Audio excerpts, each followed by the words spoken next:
Cerita diawali dengan memperlihatkan seorang gadis muda cantik, kita sebut saja Nanci, terlihat ia sedang pipis di sebuah ruyuk pinggir jalan. Dia kemudian kembali ke mobilnya dan menatap alat tes kehamilan yang menunjukkan hasil positif.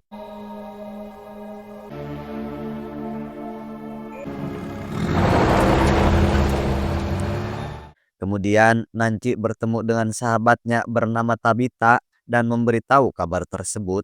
Tabita bertanya siapa ayah yang membuat kamu ngabuncanut. Nanci dengan santai menjawab bahwa dia tidak tahu karena baru-baru ini ia telah berhubungan dengan ratusan pria. Did you tell your dad? Ew, no. He'd kill me before I kill it. Setelah itu, Nanci berangkat kerja dengan baju seragam pelayan. Saat di perjalanan, mobil yang dikendarainya tiba-tiba mogok karena tidak bisa memperbaikinya sendiri. Ia tidak punya pilihan selain berjalan kaki.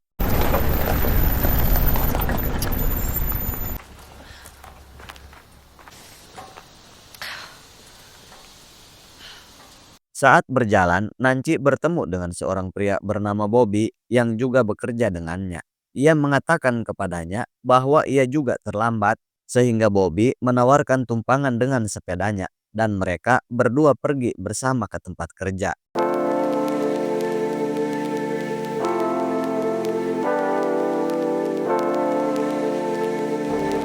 Tak lama kemudian, mereka tiba di sebuah restoran tempat mereka bekerja. Nanci bertemu ayahnya bernama Edward, yang ternyata adalah pemilik tempat itu. Edward memarahinya karena terlambat dan mengingatkannya bahwa ia sekarang adalah seorang manajer. Shot.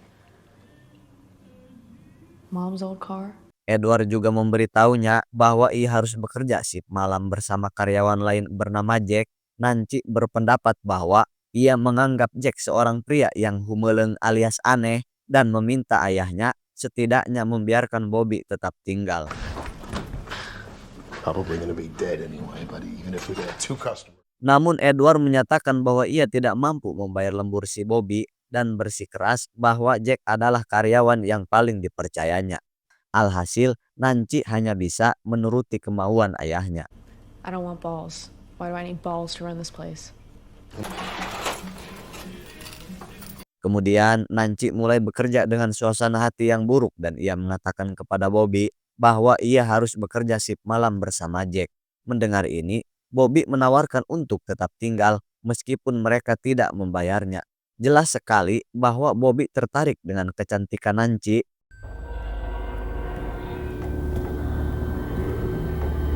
Saat melihat bekas makanan, Nanci tiba-tiba merasa mual sehingga ia bergegas ke belakang restoran dan mulai muntah. Jack, sang koki yang sedang ngudud di belakang restoran, memperhatikan situasinya dan bertanya kepada Nanci. Are you pregnant? What the fuck? It's bad meat. Just made her sick. That's my bad. I'm sorry. Okay, wait.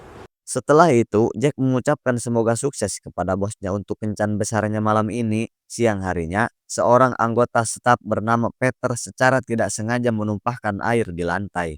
Namun Nanci tidak memarahinya.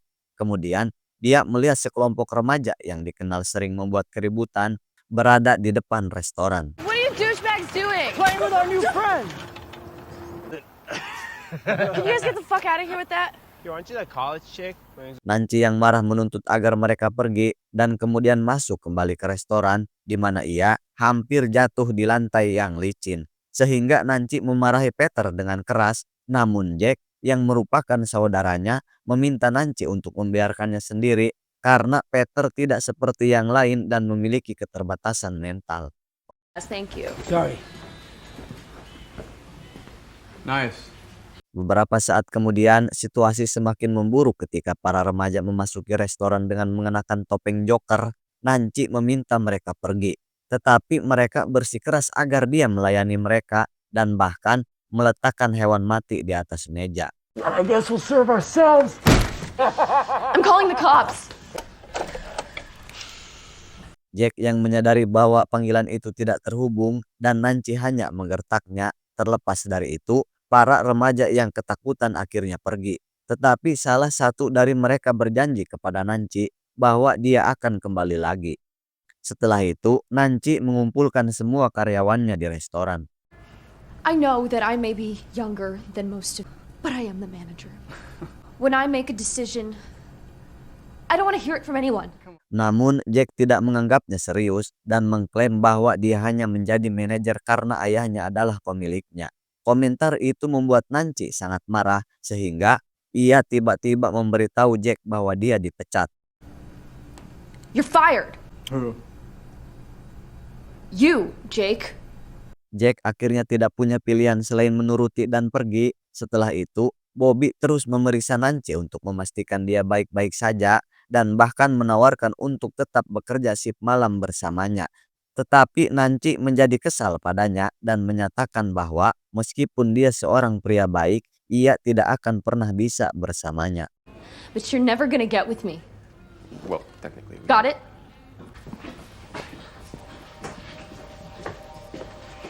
Singkat cerita, malam pun tiba. Waktu shift siang berakhir dan semua karyawan pulang kecuali Nancy. Ia mengucapkan selamat tinggal pada Bobby, tetapi Bobby masih kesal tentang kejadian sebelumnya. Tak lama kemudian, hari mulai gelap dan Nancy sendirian bekerja di restoran. Dia menelepon ayahnya dan memberitahunya bahwa dia telah memecat Jack karena bersikap kurang ajar padanya. I fired Jake. Yeah, I had to. Okay? Was that really necessary? Selesai menelepon dengan ayahnya, Nancy mulai memutar musik dan menyalakan lampu disko untuk menghilangkan stresnya. Tanpa sepengetahuannya, seseorang berdiri di luar dan mengawasinya. Tiba-tiba, Nancy merasa mual lagi. Saat dia mengepel lantai, seseorang mulai menggedor dinding restoran dan ternyata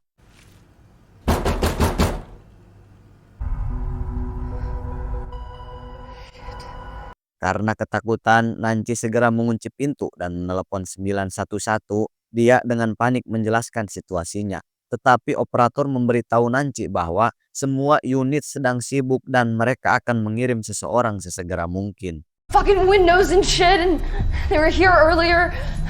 I know they're trying to scare. Fuck this. Para remaja itu menjadi lebih agresif dan mencoba memaksa masuk. Nancy mengambil pisau untuk melindungi diri dan saat mencoba bersembunyi, dia menemukan bangkai hewan yang telah dibuang sebelumnya. Di sisi lain, lampu tiba-tiba padam yang membuat Nancy panik. Dia dengan putus asa mencari ponselnya di tasnya, tetapi tidak dapat menemukannya. Jesse, back away from the door. Get in here! Did you just say that? All right, you just calm down, all right? Take Sheriff kemudian memeriksa area tersebut dengan teliti, tetapi tidak menemukan siapapun di sekitar. Ia kemudian menelepon kantor polisi dan memberitahu mereka bahwa beberapa anak telah meneror Nancy, tetapi mereka melarikan diri begitu dia tiba. Dia sekarang berencana untuk tinggal sebentar untuk memastikan gadis itu aman.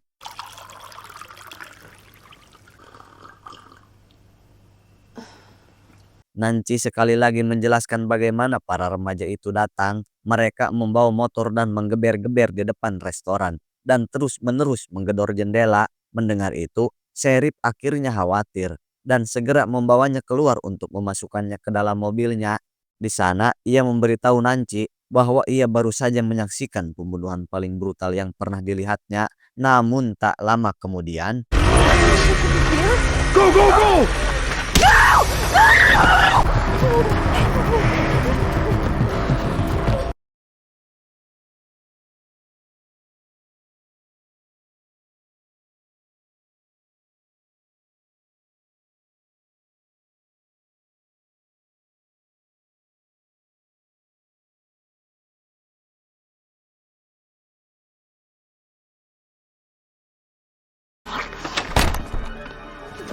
Bobby, what the fuck are you doing? I'm sorry about what.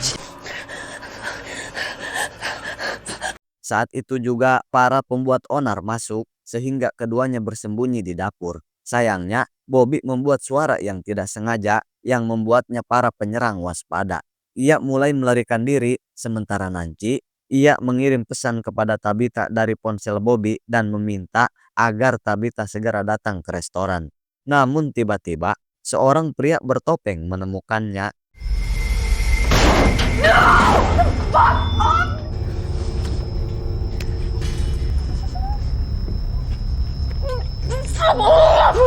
Karena Nancy menolak menuruti keinginan mereka, sehingga salah satu pria membawanya ke ruang belakang untuk menghukumnya. Pria itu mulai menghisap aroma Nancy seperti orang aneh. Tetapi ini memberi Nancy kesempatan untuk membebaskan diri, sehingga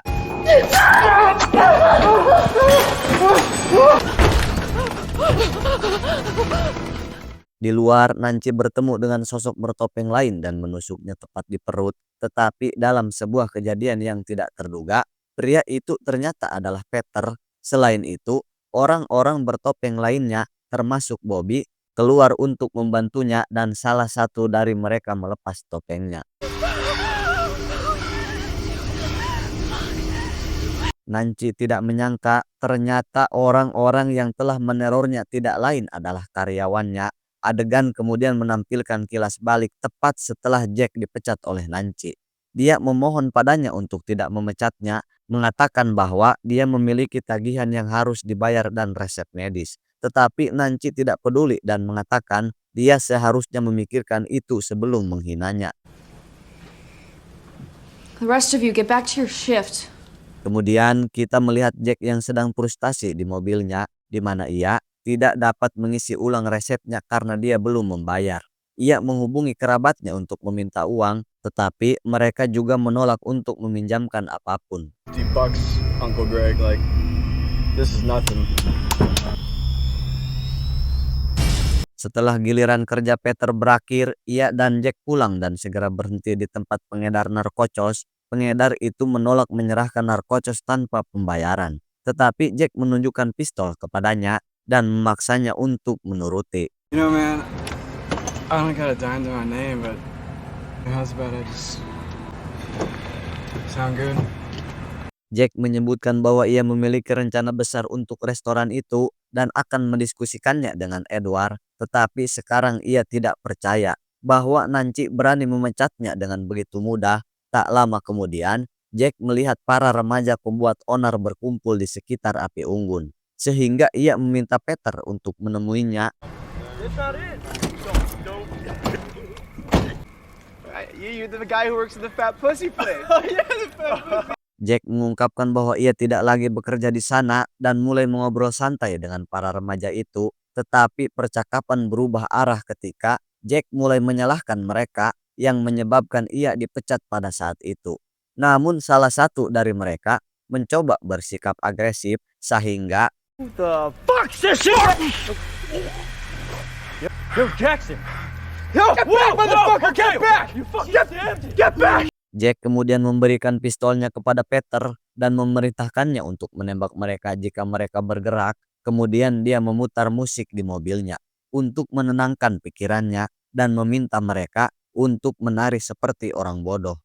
Mereka tampak enggan dan mencoba membantah, sehingga Jack meminta saudaranya untuk menembak salah satu anak laki-laki itu. The fucking head. Stand! Come on, stand up for yourself. He called you a fucking... Fuck you! Fuck! God, motherfucker!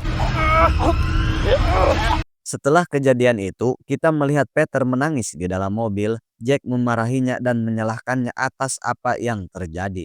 Dia kemudian mengusir Peter dan memberinya topeng, memerintahkannya untuk menunggunya di restoran. Wait for me at the diner.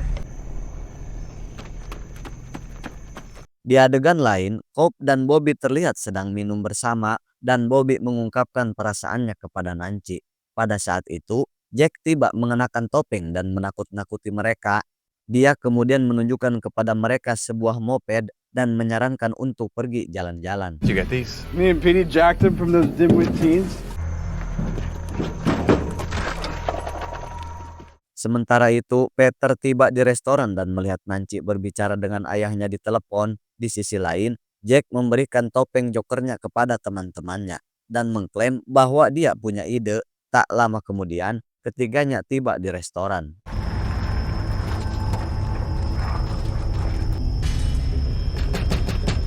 Hey, come here. You okay? Hey, you alright? Mereka mulai meneror Nancy dengan menggedor jendela dan dinding. Nancy sangat ketakutan. Ketika mereka menyadari bahwa Nancy sedang menelepon polisi, Bobby menyarankan agar mereka menghentikan lelucon itu karena Nancy tampak benar-benar takut. Tetapi Jack bersikeras bahwa Nancy hanya berpura-pura sehingga ia mematikan lampu untuk menakutinya.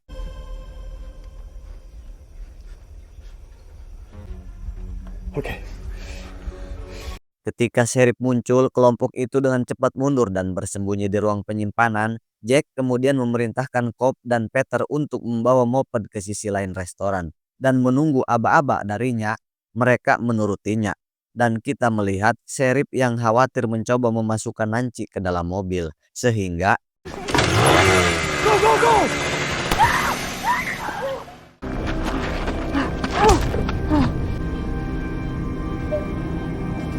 melihat kejadian ini, Bobby sudah cukup sehingga ia melepas topengnya dan berpura-pura baru saja tiba dengan sepedanya. Nancy membawanya masuk sementara Cobb terkejut karena mereka baru saja membunuh seorang polisi.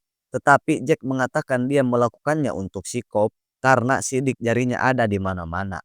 Jack kemudian mendesak Cobb untuk menemukan dan membunuh Nancy dan Bobby. Nancy tidak percaya mengapa karyawannya sendiri menyiksanya seperti ini. Para pria mulai merawat Peter yang terluka. Di sisi lain, Nancy memanfaatkan momen ini untuk pergi. Tanpa disadari, perhatiannya tertuju pada daging busuk di dalam sampah. Sementara Jack menuntut agar Cobb menemukan Nancy jika dia tidak ingin masuk penjara. Sementara Bobby ia melihat kunci mobil Sheriff di atas meja. Namun tiba-tiba I want to know how she was in the sack before I fucking... di tempat lain, Edward menghubungi Jack namun tidak ada jawaban sehingga ia meninggalkan pesan suara untuk Jack yang mengatakan dia mendengar apa yang terjadi. Dia meminta Jack untuk tidak mempedulikan Nancy dan meyakinkannya bahwa dia akan selalu memiliki pekerjaan di restoran. Di sisi lain, Cobb menemukan Nancy di dapur dan mencoba menyerangnya.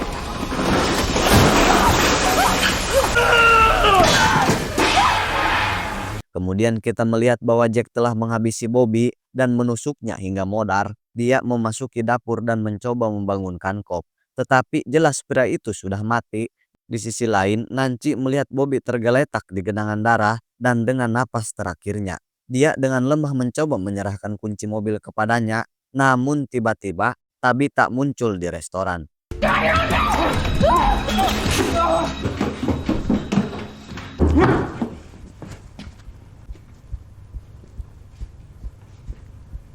Tetapi ketika dia sampai di kantor di lantai bawah, Nancy tidak ada di sana. Saat Jack membuka pintu keluar, Nancy tiba-tiba muncul dan menusuknya. Kemudian ia berlari dan mencoba meninggalkan restoran.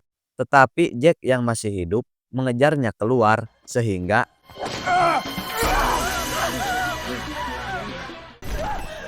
kita melihat bahwa hari sudah pagi. Jack menyeretnya masuk dan berulang kali membobol perutnya. Dia kemudian menempelkan lencana stiker padanya. Selanjutnya, saat mengemudi pulang, Jack menelepon polisi untuk melaporkan pembantaian di restoran, tetapi tidak menyebutkan fakta bahwa dialah pelakunya.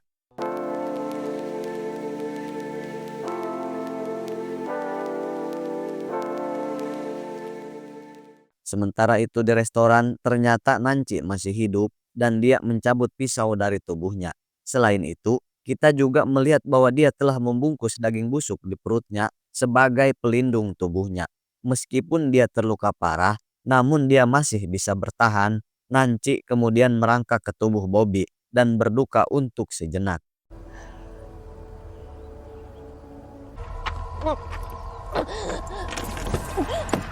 Di adegan lain, Jack kembali ke rumah dan mulai memanggil Peter meskipun tahu dia tidak ada di sana. Dia kemudian memutuskan untuk melarikan diri. Jack mulai mengemasi pakaiannya. Sementara di luar, Nancy keluar dari mobil dengan pisau dan mulai mencarinya.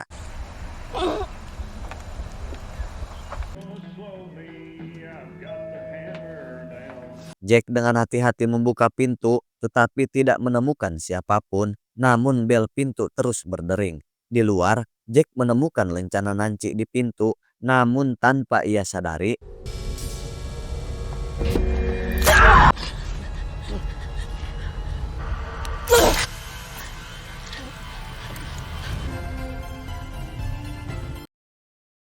tak lama kemudian kita melihat bahwa Nancy terlalu lemah untuk terus berjalan. Dia pingsan di pinggir jalan untuk beristirahat. Dan mengingat percakapannya dengan Tabitha, dia mengungkapkan bagaimana dia merasa terjebak dalam hidup meskipun baru berusia 20 tahun.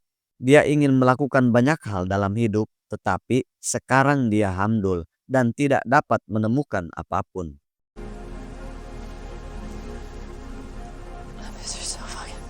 Di adegan terakhir, Nancy ditemukan oleh ayahnya yang putus asa yang meyakinkannya bahwa bantuan akan segera tiba. Nancy mencoba berbicara dan mengatakan, My baby. tamat wanying, ending yang sangat bangka barudak ka orokna, sugan masih hirup keneh. Dan film ini meninggalkan kita dengan pesan yang jelas bahwa jangan pernah membuat keputusan saat marah. Dan jangan pernah membuat janji saat senang. Kesabaran dan kebijaksanaan adalah kunci untuk menghindari bencana. Dan kalau nges teu kuat, mending kawinan saja.